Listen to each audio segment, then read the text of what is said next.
Hi friends, Chennai week cooking வியூவர்ஸ்க்கு வணக்கம். வாங்க இன்றைக்கி மிளகாய் வத்தல், கோவக்காய் வத்தல் வச்சு நம்ம காரக்குழம்பு செய்கிறது எப்படின்னு பார்ப்போம். இது சாப்பாட்டுக்கு ரொம்ப டேஸ்டியாக இருக்கும். இங்கே பாருங்கள், ஒரு பாத்திரத்தை சூடு பண்ணிக்கலாம். கொஞ்சம் சூடான பிறகு நம்ம ஒரு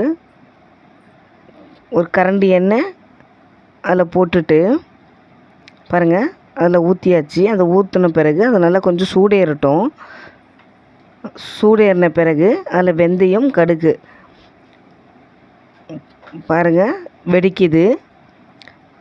நல்லா வெடித்த பிறகு சாம்பார் வெங்காயம், பூண்டு இரண்டுத்தையும் போட்டுக்கலாம். அதில் பாருங்கள் போட்டு இதை மாதிரி நம்ம நல்லா வதக்கிட்டே இருப்போம். அப்போ தான் அந்த பூண்டு வெங்காயம் நல்லா வதங்கும். அது பாருங்கள், இந்த குழம்புக்கு இது ரெண்டும் நல்ல வாசனையாக இருக்கும். பாருங்கள்,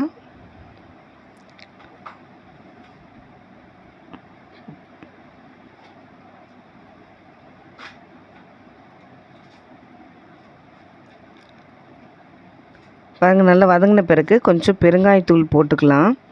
அது போட்ட பிறகு கோவக்காய் வத்தல் ஒரு 2 பிடி போட்டுக்கலாம். அதில்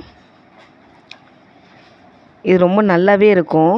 இந்த கோவக்காய் வத்தல் போட்டு நம்ம குழம்பு வைக்கிறது வேறு எந்த பொரியலுமே நமக்கு தேவையில்லை. இதை வச்சே நம்ம சாப்பிட்றலாம்.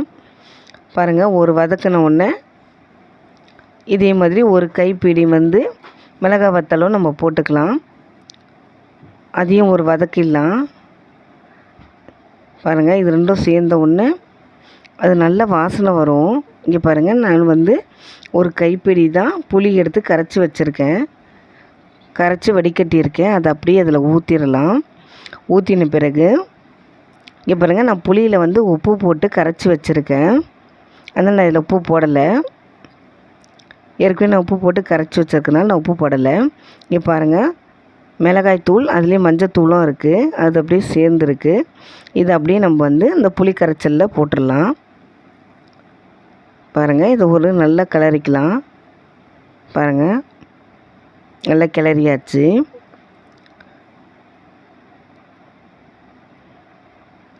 கொஞ்சம் கறிவேப்பிலை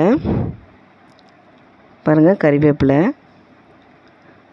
போட்டு பாருங்கள், இது நல்லா கொதிக்கு வரப்போகுது.